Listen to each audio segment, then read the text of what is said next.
Hey mates, welcome to the Hitout. I'm your host, Phoenix Trinidad, and if you are new here, this is Zero Hanger's weekly AFL podcast, and it is a massive episode this week. We are talking about the logjam in the middle of the ladder, who was going to get out of there. Also, our favorite footy conspiracy theories. It's a very fun one, and we also dip into the mailbag for your hot takes. And while I've got you, before we get to the episode, check out Craft of the Draft this week. Keep an eye out. They're doing their very first mock draft for the year. Always a big thing. And if you're not subscribed to the YouTube channel, definitely do that. We have some content coming out this week with ex-AFL player and now esteemed author Brandon Jack. So, with all that being said, let's get into the episode.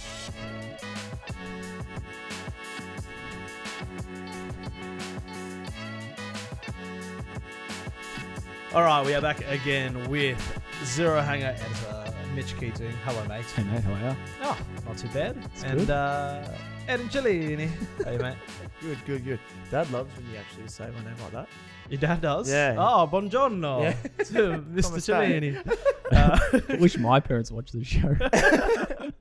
Actually, probably not. Yeah, you wouldn't want that. You don't want them to be any more ashamed than they already are. Yeah. So, first thing on the Fair. rundown. We're off to a good start. Ladder logjam. So 4th to 8th on the same points after a pretty good round in all those teams. Yeah, It's interesting. It was a good round all up. After we got rid of Thursday night, it was pretty fun. Yeah, big win for Gold Coast, which was probably the biggest game in the history of the club. They're looking right up there as a final side with a game in hand. So they are tied with the Cats, the Hawks, the Giants, and Freo. But they've only played 16 games, and they've got another one against Essendon to come. So you would like to think, currently 5th, 3-game winning streak, game in hand, there's no chance that they miss this. I might have just jinxed them, put the Moz on, but I would like to think they're firmly in that mix, not just as a finals contender, but as a flag contender, given what we saw on Friday night at home. The Hawks fell to Freo, and that really just tightened things up a little bit in that 4th to 8th mix. And then the Giants knocking off the Cats. It was, like you said, it was a good week for kind of all those clubs that really needed to stay in the race and stay in that kind of top 8 placing. And obviously the Dogs were the ones to fall out, losing to Adelaide, who we'll touch on as well. But yeah, it is getting quite tight in that 1 to 9 mix. I guess as it has been. But I've very much lost track of the Bulldogs this year when they are flag contenders and when they're not, because I feel like every week they're flag contenders but out of the 8, and then they're bad but in the 8 somehow. Yeah. But Suns, Collingwood, catch that one? Because I thought that was game of the round. Scrappy game, very finals wasn't it? Pretty contested. I think it was just impressive from the Suns. Noah Anderson, Matt Rowell up for the fight. Yeah. From the opening bounce, and obviously Collingwood couldn't kick a goal in the first half. So I think, That was so good. I think the curse will be broken in terms of the Suns being in September. Yeah, that was the first time I think I've watched the Suns really, come into shut up. The first time I've watched the Suns come into a really high pressure game and actually follow through and win it. That was arguably might end up being, if they end up winning a final or getting into finals at least, that could be one of the biggest wins of their history. Yeah, it'll be the ones to look back on Yeah. if they go pretty far this year and see it as a successful season. Because I don't think for just finals for them is a successful season, but you break that as the first time in your club history. You certainly can't be sad about it either. Yeah. That's exactly what they needed, and Freo were the same. A lot of the talk about Justin Longmuir and the David King stuff was quite funny last week as well. When you win 6 games and you lose 1 and everyone attacks you again, but they bounce back in style, coming from behind in that final term. So that was a big tick for them. And then, we don't have to talk about GWS Geelong. That's fine. There was nothing that really... I actually did miss that game. So what was the story out of that one? Aaron Cadman is just Hell really good now. He has been pretty solid, but that was... I think it was the game against Brisbane earlier this year. Everyone's okay. That's why they take him pick 1. And then he goes and does that to Geelong. Geelong fans are probably thinking, the only good thing about this game maybe so far is that we might get Aaron Cadman at the end of next year, and then the next day he just goes and signs a new 5-year deal, and that gets wiped out as well. So we're a little entitled Cats fans, but it's just what we've been fed the last 20 that's years. The thing. That's what I hate about Geelong fans and Collingwood fans. Maybe not Collingwood as much, but especially Geelong fans and we'll just say Geelong fans. Whenever you lose, it's never a big deal. No. You guys are just blasé about it. It's hey, we win most weeks. I would say we don't have a lot of shocking performances. I don't think Saturday was bad, But like the Brisbane game and when we lost to Carlton earlier this year, like they were really rare losses for like Geelong to have. So yeah, it's like you're still fourth for the Cats, so can't complain too much. Yeah, I think this is the first time that I've been on this podcast and you guys are coming off losses. So Collingwood and Geelong lose and I'm coming off a win, which is great. I also missed the game on Saturday night, which was apparently the worst game of all time. Oh, yeah. The Essendon. Yeah, you didn't miss. It's not in the rundown at all, but yeah, I'm pretty sure I haven't seen anything pop up from the game in terms of highlights or anything. Terrible. Oh, just shocking. I love that. 11 goals for the whole game. Yeah, it's behinds everywhere, scrappy as. That sounds like a Melbourne kept game. falling over. You think for two pretty lowly teams that it'd be more high scoring free flowing because defense is out the window, they just want to attack. But it's almost like the opposite. It's almost like they've both parked the bus and just no one could score. Right. Game was on the line like the last quarter, and there's like 5 turnovers in a row. They just keep kicking, and then everyone was just like, "Why? Just like why are we here? This is terrible. It's wet. It's to be miserable." fair, they're both quite relatively under 18 sides. Essendon has so many rookies, and same as the Tigers, obviously, as we know, drafting a heap and a few played on Saturday night. So it was quite a young list for the majority part on the ground. But yeah, pretty dour. Yeah. And then the Saturday Arvo game, like you said, like the Dogs, where you don't know if they're contenders or not. I know a few weeks ago you said you don't like the word pretenders, like you don't know what it means. Yeah. Yeah, but like the Dogs, I forgot that I said that. Yeah. the Dogs are in 9th, and outside the 8, and I think that's actually kind of fair. Like they've only beaten one club in the top 8, like one win in the top out of 9 or 10 games. Yeah. So that's a record that's really going to go up against them, even if they make finals. So I'm okay with the top 8 we have at the moment. I still don't get the pretend. So are you saying that the evidence is suggesting you're thinking like you had in your head, like you don't know if they're flag contenders or not. So like part of you thinks they probably can be. Yeah. But at the same time, like the only side above them that they've beaten is GWS. So like if you can't beat the sides you'll come up against in finals, like but it's just the phrase pretenders. Like you can't pretend to be better than you actually are. Yeah. Because you are only as good as what the latter. Yeah, so it's like they as a contender point of view, if you have them as a contender, I guess it's differing views, but yeah. I don't think I'm gonna. I don't think I can give you a definition either. Like I think we can just move on to the next thing on the run sheet. Yeah. So I think they're pretenders, just to keep that. There we go. You're outnumbered. I'm gonna bring this up every week. That's how it works on this show. It's like it's 2-1. We win. Fight you both. Okay, so Adam Cerra potentially getting banned for umpire contact offences. Yeah. I actually didn't see it. Yeah, there was. Should I have watched it? You can go watch it while we discuss it. Okay. Because there's a link in the rundown now. Fourth ban in 2 years. Obviously, the latest crackdown from the AFL in umpire contact. They're trying to protect him. I think the amount of numbers now is staggering compared to previous years. But the incident that I guess is sending Cerra to the tribunal was like he had his back to the play, trying to kind of mind or reference Lockie Neal. Yeah. And Neal, I think, being a kind of a smart player, would kind of put Cerra in harm's way in the sense of maybe either drawing a free kick against him and kind of trying to use the umpires, maybe even a shield or a block as well to get free. So Cerra probably needs to be a bit more aware. That's obviously what the AFL is saying that he has to do. Yeah. And then I guess they aimlessly just walked or ran backwards into an umpire. And then as the AFL have said lately, 4 more bans and you're subject to potential tribunal hearing. And yeah, I guess they'll see him on Tuesday if he gets a ban or not. Yeah, I don't know when they hand it down because it's different to being referred to the tribunal. Like the tribunal will just make their decision because it's going to be determined by. So I don't know if he actually has to front them or not. I don't think he gets a ban though. I think he'll get an increased fine. And the Blues cop $5,000 as well for it. I'm okay with like the 4. I think Fox Footy showed the 4 offences he's had in the 2 seasons, and I'm okay if you have those 4. If you've done that 4 times, like, and they're all very similar. I think 3 of them are very similar to what he did on Thursday night. I'm okay with you getting banned. I'm not okay with them just starting the counter at, you've already had 3. We've brought this rule in, and then next week you get your 4th one. Like, it should start from 0 because players don't know that they're a chance of getting, like, the tribunal guidelines at the start of the year are you can get that fine as many times as you want. You will never get suspended. And as clumsy as it is, and as much as they need to protect the umpires, like Cerra, Rao, Jack McRae, all these guys who are in danger of having their 4th, or like Cerra has had his 4th. I think it's stupid that they automatically just go straight to 4th. It should be it should be Adam Cerra's 1st, not his 4th. So Cerra's the only one getting looked at here, not Lockie Neal at all.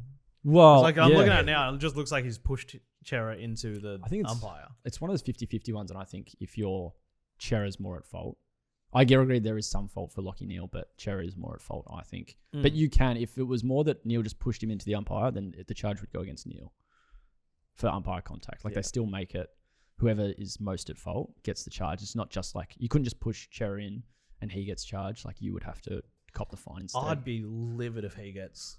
He won't get a punishment. He'll get a fine, maybe just a bigger fine than what he'd normally get. But I think if he does it a fifth time, similar way, like running backwards or being real clumsy, then I think he gets a suspension. It's like that careless factor. Yeah, you know, like Cerra's probably going to be a bit more mindful. But, I don't know. I think the umpires need to toughen up a little bit.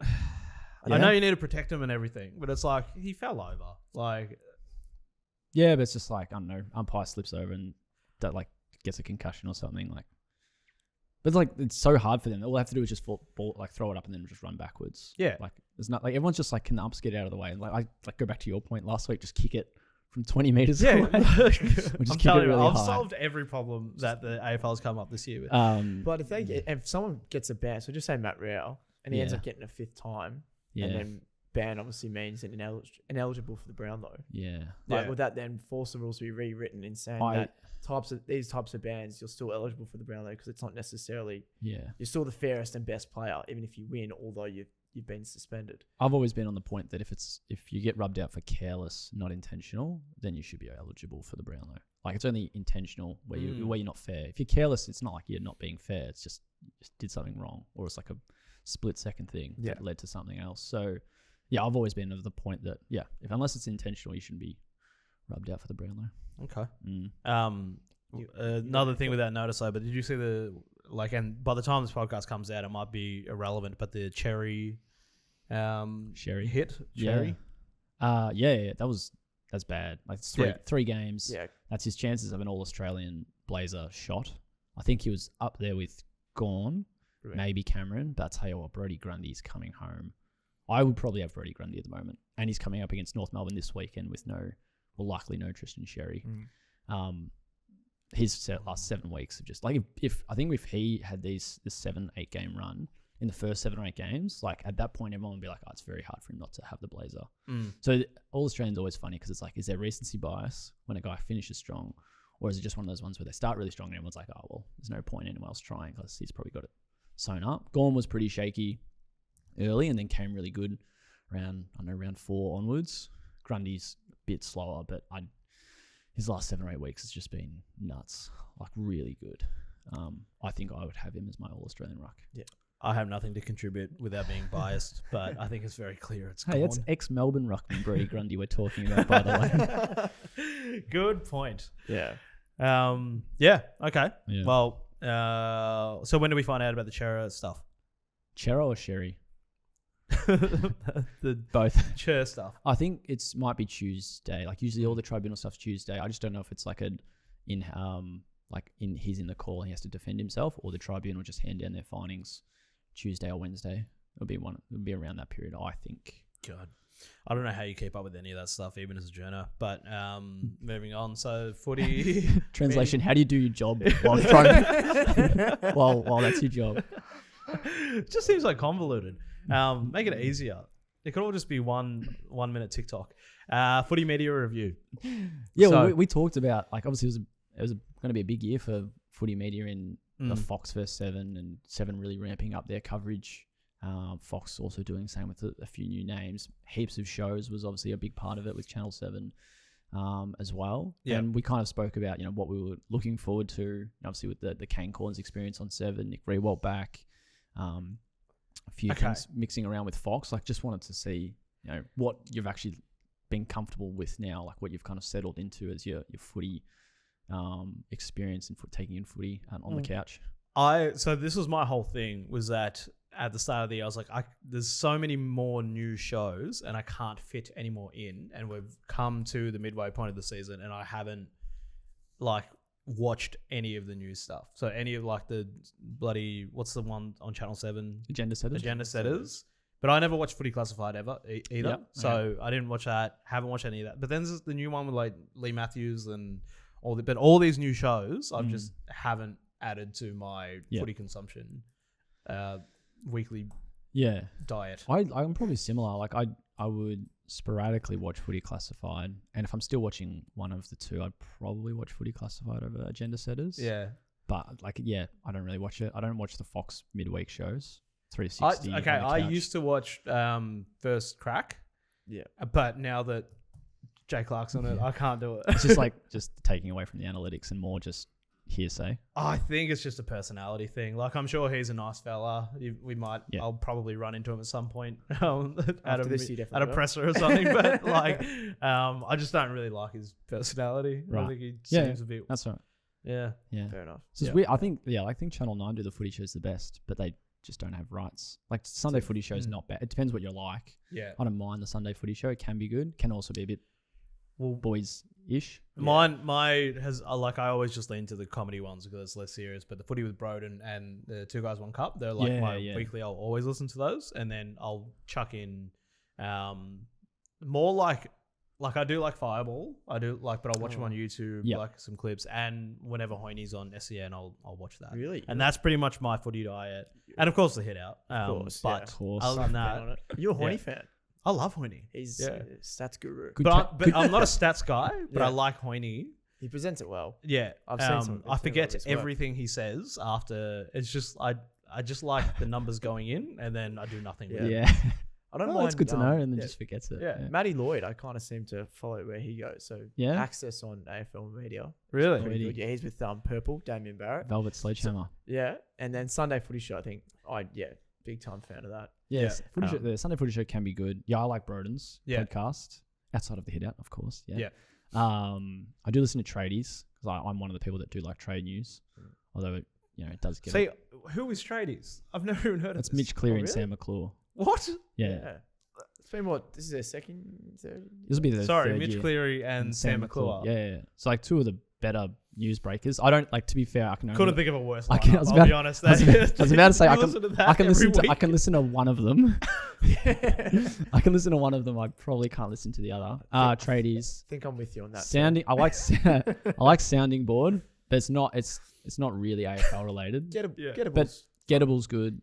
At AFL.com. I don't really. I like the guy on Reddit that does the summary of Gettable every week. Oh, so you just read it. He's just like, I watch Gettable so you don't have to. It's really good. That's pretty anyway. good. Yeah. I'd love to just leave you in with headphones and listen to tradies because I know you'd hate it. Maybe we should do that for some content because I just not too bad. I couldn't think. I can't. Just wait till he finds out about Sam McClure's A graders list and he'll lose it. Anyway, we've gone. So off, hang on, but just this might be a little bit too inside baseball, but so you work here at Zero Hanger. I do. And you've seen me once or twice around the office.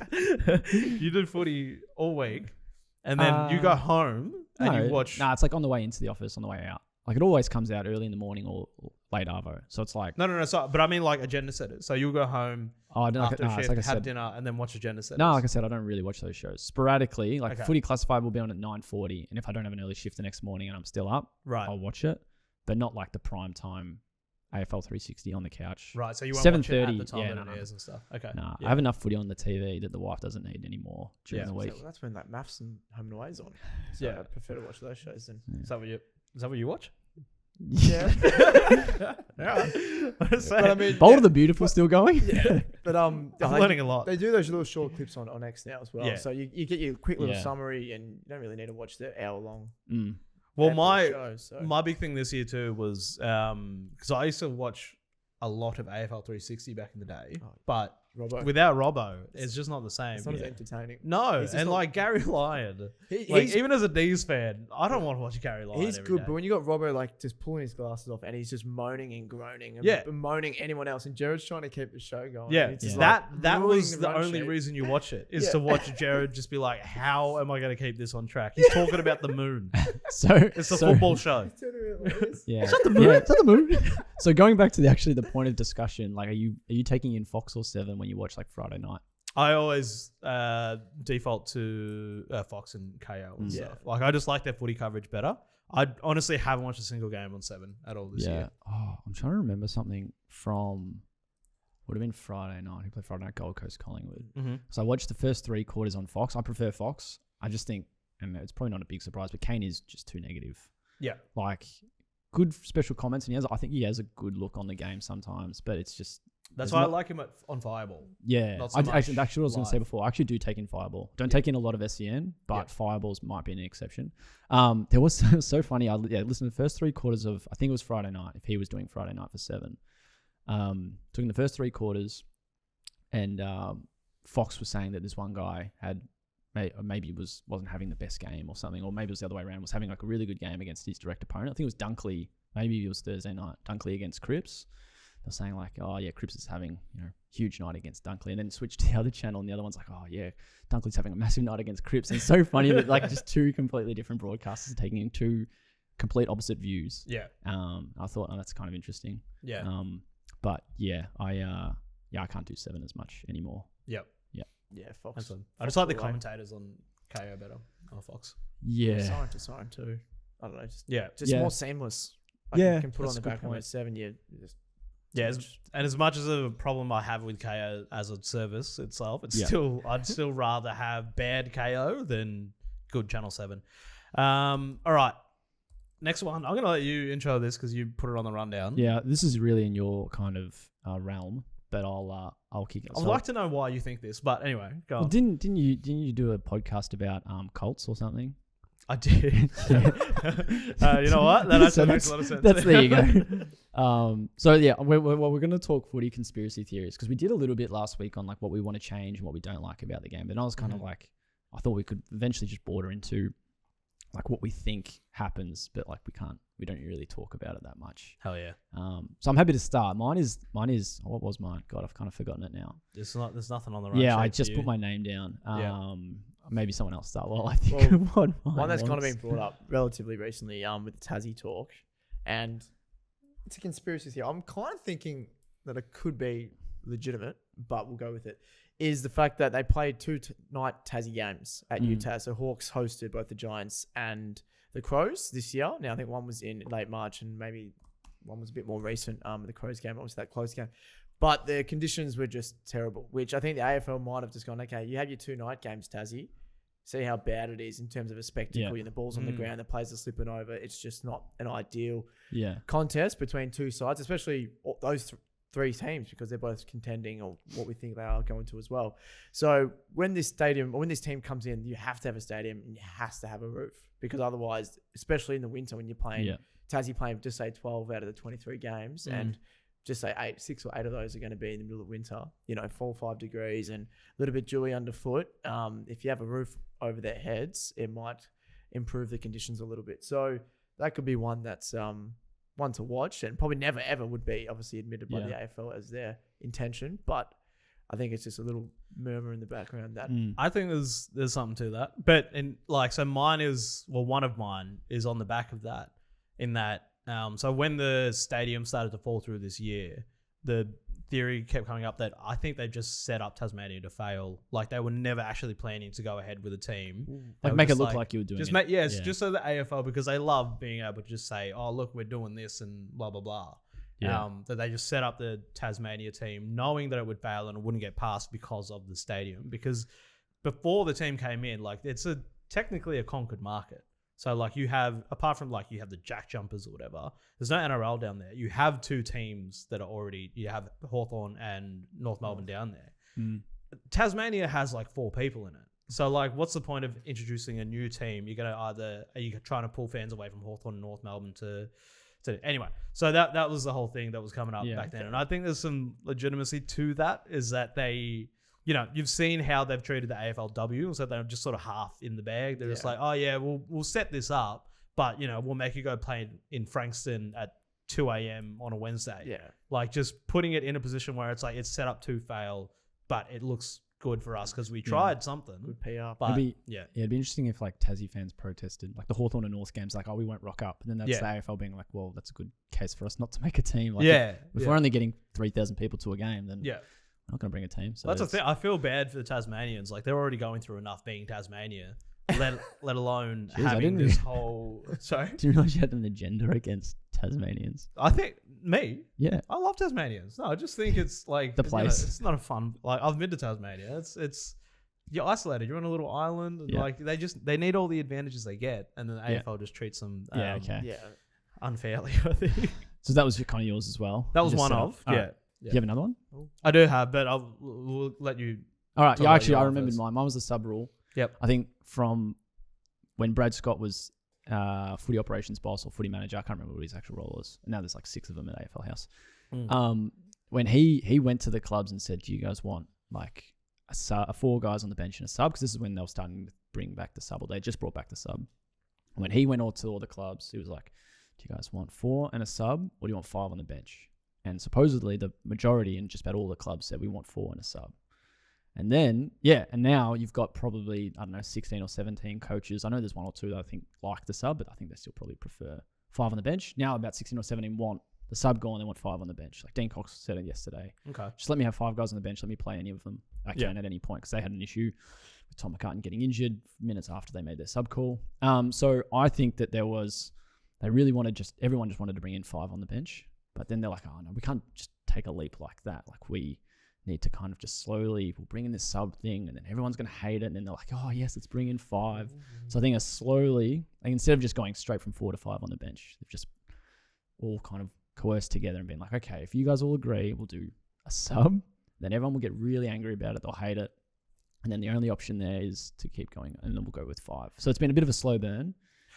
So what is the argument for sub? So originally the sub rule was brought in as an injury replacement. So like you could only bring them in if someone got injured. Yeah. And then there were people who were like, well, so this is like, that was probably step 1. Yeah. Make the sub, people hate the sub. And then the second part was that they just made it as tactical. So you could bring them in for any reason. You could drop a player to the bench if they weren't performing well, if you just needed to make a tactical change. So it went from injury replacement. Usually I think it was during COVID, because they were trying to make sure that like quick turnarounds in games. There was a lot of 5-day breaks. So it's injury at first, now it's tactical, and now I think they're approaching the final stage, and by opening round next year, we'll have 5 on the bench. New conspiracy: the AFL caused COVID in order to Get 5 on the bench. 5 on the bench. No, this is they spent. I don't know how much they paid for Marvel Stadium just to get through COVID, but they they spent sacrificed a lot billions. of people. Yeah. the hubs and everything. But that was the whole thing. I don't understand why going from 4 to 5 on the bench. Like, why is that a huge jump? Like, they've brought in so many other changes that are Yeah, way it's just like, bigger leap I think than there's that. also something to do with the commission. Like, it's a big thing. Like, it's actually very hard for them to change the rules, which is stupid because they're the ones that can change the rules. Well, I think But that was what Brad Scott said. It's like, it's actually really, there's a lot they have to actually get through just to change 22 to 23 as a full team, even though we've got 23 players playing. Oh, So when we yeah. got when I was speaking about the bounce and I guess rewriting the laws, there's some that you actually can't just go, oh, we'll just change it, willy-nilly. You have to go through. And it's not even just the commission. There's a whole other... It's the constitution. Yeah, there's a whole other layer to just changing the rule, which we, again, will see so, minor in terms of, we've already got 4 plus 1, might as well make it 5, or just scrap the bounce. But there's actually laws written that can't actually be altered based on Without, what they need like a lot to go. Well, because some dude in 1910 said that's so. literally it, like the laws of the game. Oh my god. Sounds like, And sounds like America. a certain number of them. So this was my second conspiracy, Here we which goes that this is all I wanted. Just this keep going. It's kind of a Nolan-esque anti-conspiracy, but it's more that, so we have all these things and you Google AFL conspiracy and it goes deep, it's like Brad Scott, blah, blah, blah. Chris Scott, All the that same stuff. person. My conspiracy is that there actually are no conspiracies and the AFL are actually just trying their best and they're really bad at it. And I think that is... At first I didn't want to believe you, but now I kind of exactly. Because if you've met people that work in the AFL and whatever, like the way that place is run and just all the little backdoor deals and everything. I think it's just that everyone's just kind of lost track of whatever the hell is going on there. And they're actually just trying their best. And it resulted in what we have now. Yeah. I wonder if the AFL looks at the supplement saga and it's like, we can't have anything like that again. It's just like went on way too long, tarnished the league and Essendon mostly, but there were a couple other clubs that got looped in. Yeah. To just like having picked up Bombers players and not having to play them. They're like, we can't have that again. If something happens, let's just cover it up. Yeah, I mean, they were doing that stuff. They have been doing that stuff. Like, yeah, but it's Geelong, we had they had the that's what I'm saying. Like we had the Carlton stuff early 2000s, and then there was the Vizzy stuff with Jard. and there was the supplements, and now it's just like if there's something is fishy with Geelong, like maybe they just know and they're just like, we'll just cover it. Well, that's the thing. Like, you think of, in terms of like the past couple decades, what the big scandals of each like sort of era is, and obviously the Essendon supplement scandal is the big one, biggest they've ever, or ever had. But then in the last 10 years, there hasn't been anything that would have touched anything of that size. Yeah. Like, it feels like the biggest scandal that we've had is that Petrarca was a little upset. Yeah. Like, he was a bit sad. Yeah. And rightfully so. Yeah. But that, compared to... Yeah, it's like, just run this for a couple of months and then no one will... Which ruined multiple lives. But yeah. And then no one will, be focusing on something completely different. Yeah. I don't hate it. Yeah. I don't know. Hopefully we just get something big at some point and then it just puts a line through everything. Yeah. Well, I just want to open it up to the comments because I feel like everybody's this is going to have... hit the engagement is because everybody has a good conspiracy theory. If you look at our Team Builders podcast, which is on YouTube, it's freely available. It's very good. When you bring in a new team, you look at the Fremantle one, all the comments are just Fremantle were only brought in to make West Coast weaker because the AFL was terrified of how successful West Coast was, which makes a lot of sense. Exactly. There's some truth to but that. then you look at Freo now and you're like, that didn't really work. Freo did not really affect West Coast. Yes and no. I think they haven't won a flag. They got a grand final.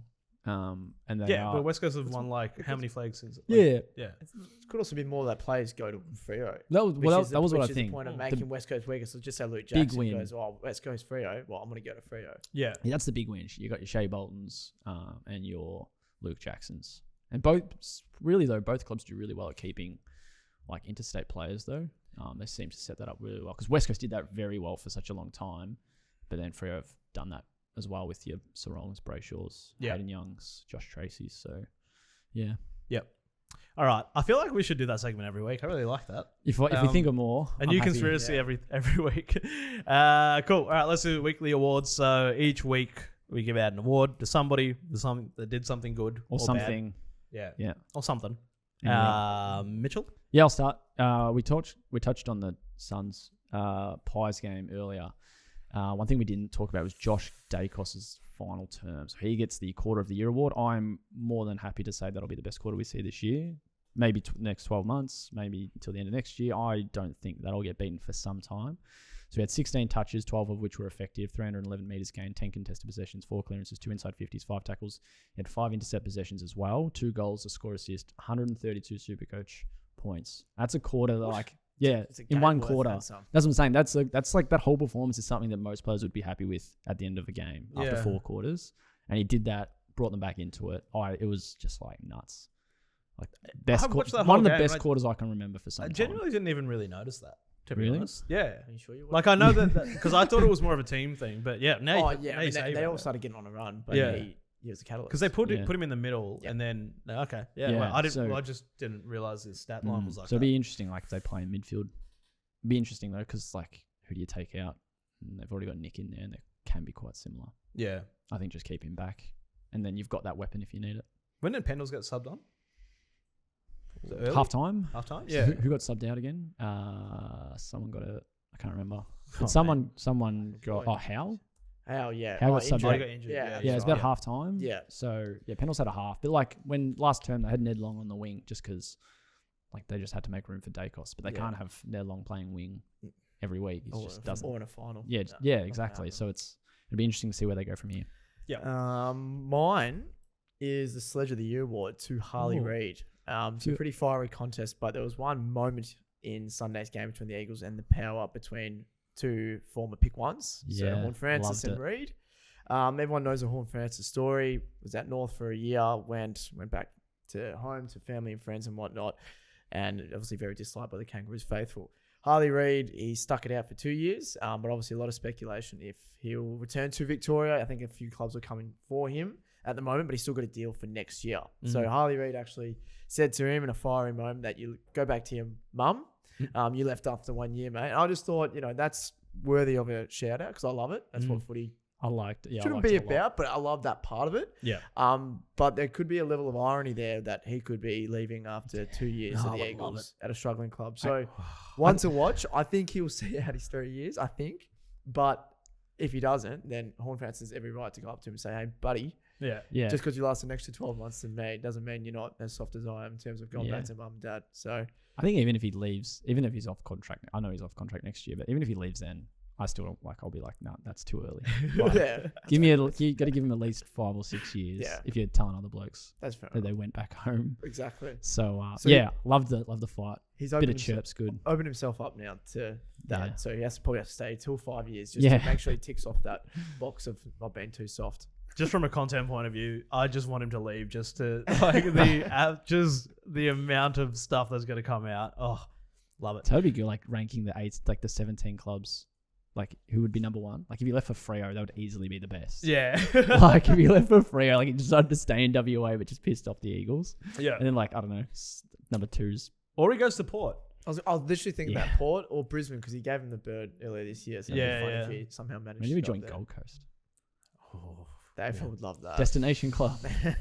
All right. Yep. What's your... So mine, I think this is probably the first time I've had a serious moment on the podcast, but I think my award is the Call It Out award going to Nasai Wanganeen Miller and Yeah. Jace Burgoyne for calling out the racist attacks that they got via social media.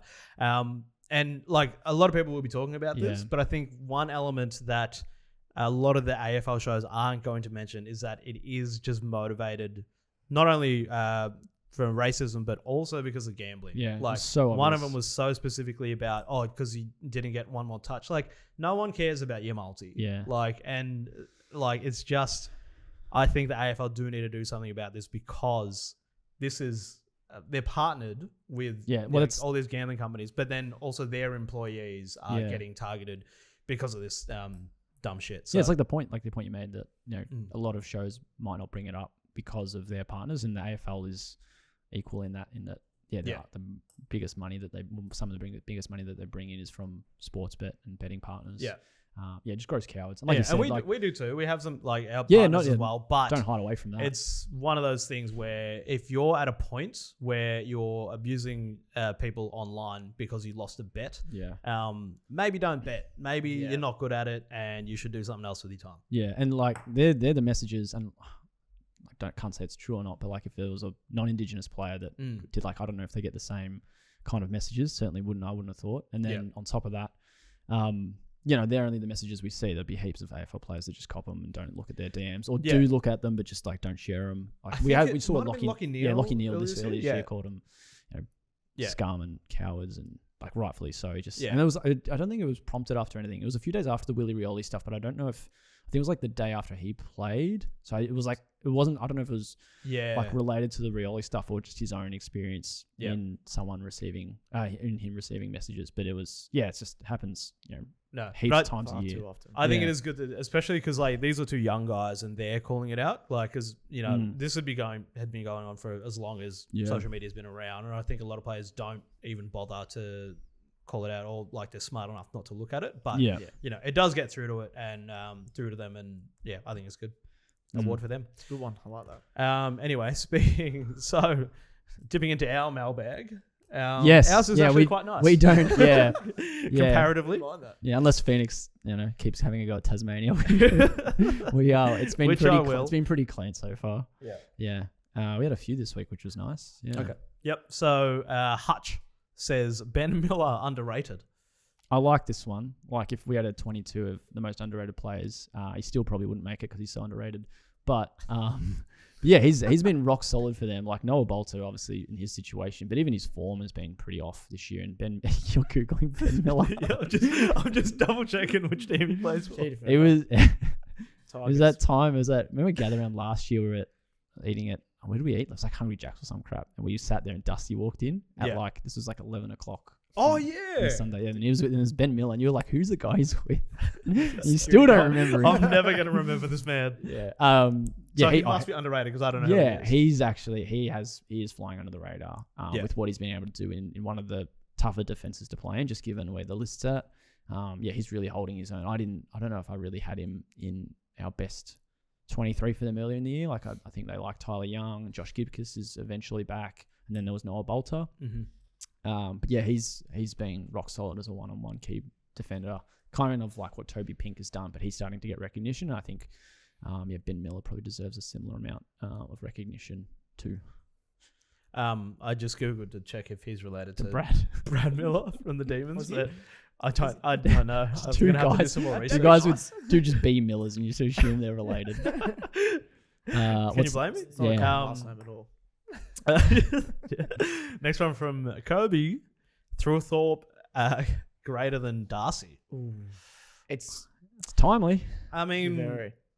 yeah, but he's had a couple more years in the system. Only hasn't he? one. Or one? It would be 1 year, but from like a games perspective, he would have played probably an extra season's worth, season and a half. I'll have a That's look. actually a He really missed good all of last year. comparison. Two completely different Well, both players, pick but two. Yeah, and then One- both one in after the like other? stacked forward line, like tall Yeah. forward lines. yeah, It's kind of helped their development as well as a key forward. They haven't been the focal point Yeah. straight away, so they've had some time to grow into their bodies and become used to being an AFL footballer. But I mean, Yeah. Phil Thorpe's I think debut or maybe second game. I think he kicked 5. 5 goals Yeah. in debut. I think yeah, it was debut, yeah. up in Um, Cairns, I want to say. Yeah, Up Has a in- better beard. Well, that was Better only in his beard year. Yeah. It's only been recent. I think because he was injured most of last year, if not all. Yeah, Phil Thorpe from yeah, memory. he was either last year or the year before. he But yeah, Came Da- back bigger and stronger, and then on the weekend, career best game. Yeah. or one of. Darcy has played 39 games. Thorpe's played, I think it was 69 games or 70 games. Oh, was it that much different? Yeah, it's I that guess it's 'cause- that different. Darcy played a lot of Mm. time. Well, not in the VFL. VFL, but like he was sidelined for a lot of Yeah. the start of his career. So yeah, Thorpe 70 games, so almost double. I think like I think it's clear, or unless either of you guys argue, that Darcy's upside is a lot higher. Yeah, his ceiling physically is going to be much Yeah, higher. but I guess than the best Thorpe's. question is like if you're playing in a grand final tomorrow and you got to pick one of them, like which one do you pick? I think that's the best way to look at it because people might say that Phil Thorpe's upside might be better. I won't agree with it, but I think if you're talking here and now tomorrow, like who do you pick out of those two? Great. I'd take. Wait, I think- tomorrow? Yeah, well, if you Well, Darcy's injured, isn't he? no, he's He's fine. back. Oh, wait, no, he came back. He's back last month. Oh, yeah. Also 3 weeks. You really don't just watch any footy. I Um, watch it gotta now. watch more No, I footy thought, shows. I thought The it agenda was. setters. You know why? It's because I listened to the Broden podcast from the weekend, and it was recorded ages ago when Darcy had been injured. Anyway, Anyway, yeah. I think I'd still take Darcy. I think the Yeah. treatment he gets from defenders is a lot different. Not a lot, but it's a lot harder than what Phil Thorpe gets. And I think while Phil Thorpe's maybe a better secondary ruck, Sam Darcy's field kicking is Yeah. elite. And on both feet. Like for a guy of his size to kick the way he does and do it on right or left is unmatched. Yeah. So I'm still taking Darcy. I think Darcy has that ability to go up the ground as well. Yeah. Kind of that true centre half forward, but also play deep to kick goals. Whereas Phil Thorpe, has kind of been stationed quite deep, allowing Tex Walker and maybe Darcy Fogarty to provide those layers for the Crows. So we haven't necessarily seen Phil Thorpe, come up to half back and take a contested mark. Or yes, I mean he probably has it at times, but not consistently because he doesn't need to. yeah, Whereas Darcy has provided both those options. Yeah. And then we've seen him so many times like wheel around even on his opposite foot and bullet at 40-45 metres to Norton on the move. I'll take Darcy just because I feel like you could put Darcy in a bad team and he'd still he doesn't get any shorter. But Phil Thorpe, I think, has benefited a lot from having Tex and Fogarty and whatnot. So, yeah. Plus, Dog's backline's not great. Like on the weekend, like he tore him to shreds, which I didn't think he was going to do that well, but it's not the best backline. Whereas even though the Crows lost Jordan Butts, Mark Keane's pretty good, and Josh Worrell I think went to Norton, so they were able to move those around. Yeah. So thanks for sending that in, Kobe. You are wrong. Last one that came through. I don't know. Miss T said umps need to relearn the rules. Give them a measuring tape for 15 meters. I don't hate this. Well, I don't know. Give them a measuring tape. The one that's just like they just have to hold it out 15 meters the whole game, and then just That should be like an extra arm. Like the laser pointer, and if it just goes out 20 meters. Oh yeah, you can get that. Yeah. No, But I think more to that. I think it should be extended to 20 meters and maybe cut the grass in ways that so like the 10 meter. Like I think they're 9 meters or 11 meters the grass bits, but some of the kicks or some of the paid marks, I should say, because it's like 15's like kind of or 12's. It kind of looks like it's 15. but it depends what area of the ground you're in Exactly. too. Like if you're in the back pocket, like you can give them a 5-meter kick and they'll probably pay But it. if going inside 50, you can kick it 10 meters and it's a mark. Yeah. Yeah. Because that's the Sometimes, money kick sometimes I that's- think that if it's like a hospital kick, like the guy's about to mark it and it's less than 15, but he's going to get crunched if he calls play on. Yeah. Umpires will just say, "I'll pay it." Yeah. Just play a verge on the Yeah. getting a guy who get absolutely crunched. So I don't know about the 15 meter stuff. Like I don't know how to fix that because you're not going to paint lines. The kind of shavings thing, it being every 10 meters should help. Doesn't. Same with like the running too fast stuff. Like I think people forget how short the 15 meters is in that regard. With that, is it steps or meters? I think it's. I thought it was always steps. No, it used to Nah, be. I it's think meters. it's meters now. Yeah. I think some of them are like 30 meters. I would but because they're prefer. long I'd strides, prefer steps I because think- 15 steps gets you some good distance. Actually, we got But rid they of would still get that wrong, and then you'd have to go like after every game. They'd be like, "Oh yeah, he actually ran 16 steps," and then you have like a Ben Keys situation after every game. But I know I said get rid of the bounce last week, the center bounce. Let's just get rid of the other bounce. They can just run as far as they can. that's not bad. I wouldn't. The same with last week's one. I wouldn't miss the bounce. I don't think. Yeah, but I like the chaos that it brings when somebody Stuffs misses a it. bounce. But that, I feel like nobody really bounces it anyway. Because the game is that quick. There's a few. Sometimes guys grab it and they'll take a bounce straight away. Yeah. I've never understood it if it's like a sports science thing where it's just like it gets them into they get a bit of a groove if they bounce it and then they've got it, or it just means that they've got 15 steps straight away, but they've already got that. Have that. Yeah. So it's like maybe they take 5, take a bounce, and then for guys 15 meters away, then they know they won't have to bounce it if they get near them. So I don't know Could be about panic, that. Could be a panic thing as well. Yeah. Yeah. They Might just- be What do they reflex. just bounce? I've But seen that though. Anyway, back to the first point of learning the rules. It's a really hard game. And the other thing, I think the AFL never helps out the umpires because they never tell fans that rule changes, and people still think that there's dropping the ball and it's deliberate. People think those two rules exist, like deliberate out of bounds, where it's insufficient intent, and there's no dropping the ball. But as long as you try and get rid of it and you have intent to get rid of it, then you're fine. But then people are like, he had all this time to get rid of it. I'm just relearning. I was gonna say, I think like there's a part of umpires, make mistakes, and people grill them. AFL doesn't help fans, and fans, not to the same extent of the AFL's fault, but fans actually don't try and get educated, which, like I said, doesn't help because the AFL doesn't make it easy to learn that stuff as well. So I think it goes. That's probably a content idea for us. Maybe we should just every year just do a ask you, do these rules exist? Yeah. You've got to tell me if they exist or not. What are the rules? All right, round 19 preview. It's going to be a good round. Yep. 1v8, 2v9, 3v5. 3 top 9 classes. I don't know who's playing, but that's what's on the So you round. got Pies, Dockers. You've got Brisbane Bulldogs at the Gabba Friday night, and then Crows Suns to finish off the Sunday weekend at afternoon. Adelaide Oval. So that should be a belter. Yeah, Sunday afternoon looks tasty. Pies, Dockers. I think I was saying pre-show. If Collingwood win that, I think it relies on Darcy Moore probably being best on, like just to try and hold up their forwards and their attack from midfield, because I think the Dockers midfield might get on top of the Pies. Crows Suns, really close one earlier in the year. Bit controversial on Adelaide's home deck now. Oh, don't know who to tip. I need to do my tips actually, get them in early. When is Hayden Young meant to be back? Oh, potentially this year, week. but Yeah, potentially this week, but I think he might have a week in the waffle if I he reckon. didn't over Yeah. the It's weekend. pretty severe. Because I think I mean, Freo getting on top of Collingwood's midfield, that's an interesting. Yeah, I think so. But Like Brayshaw. if Young was back, then I would say definitely maybe. yeah, Good ruck pairing as well. Jackson Darcy against Cameron, that'd be good. Against those two, which I think might mean Mason Cox might Yeah. potentially get a reprieve after a week in as well. Mate, Saturday night is stacked. Well, Carlton, Melbourne, West Coast, Richmond. West Coast Richmond. It's going to be two like coin flips. it's going to be like last Saturday, like close games, but not really good games. No. Friday night looks good, like Lions, Dogs. Again, like Dogs might just get found out. Dogs have to win to Yep. kind Pretty much. of keep in touch. And then the AFL's poor fixturing again has Hinkley playing the Hawks in Tassie. Why would you not have that at the G when the Hawks can just rip into him? Yeah. Do it every time. Also, Essendon Giants on a Thursday night. Oh, Do- yeah. do Essendon they- just have way too many primetime games. Yeah, but are they have like? the most They got Friday next Thursday, week. I think, Yeah. this year. What is Potentially. the ideal sort of Thursday night game? Because you don't want to have your absolute blockbuster on the Thursday night.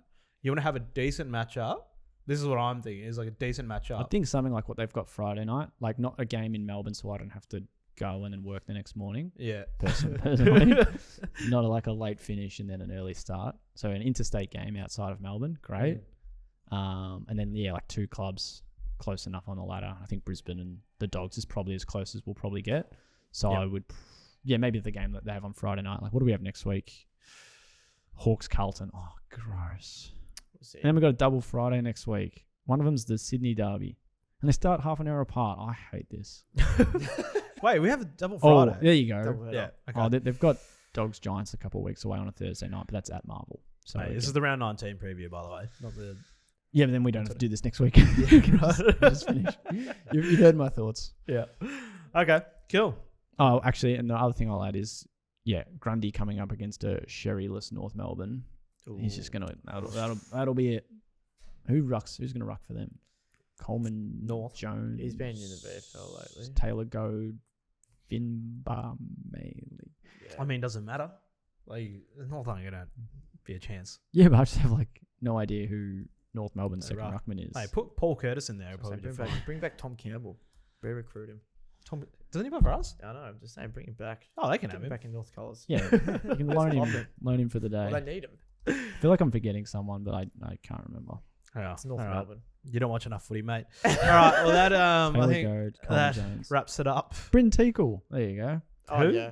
Yeah, Mid-season. exactly. 2-time mid-season. To be fair, I could say a bloke winning the Brownlow, and you go. I've been trying to wrap this podcast up. Actually, for like 5 minutes. I've got My something. God. I've got something for next week. We're gonna do this next week. Yeah. I'm gonna try and figure out the most popular AFL player that you don't know. That I don't know. Yeah, I love that. So the best, maybe this, the best player that you just don't know. Yeah. So whoever the best player on in an interstate team probably is. Yeah, you're helping me a little. Yeah. Yeah. All right. We'll go. Yeah, because have you seen those? Like, I'm there's just gonna make up a player. where, like, have you seen those Instagram videos on TikTok and stuff? It's just like a little slideshow, and then it's like people that my girlfriend doesn't know. Oh yeah, I love those. Yeah. Right. Let's do Yeah, that. people that Phoenix doesn't know. Name that guy. AFL CEO. Yeah, we might have to get the TV behind us, and then next week I'll just I'll get it up. Yeah. Anyway, It's gonna make love us having really a pre-production bad. meeting in the podcast. All right, that wraps it up. Subscribe to the YouTube channel. See you next week. Thank you.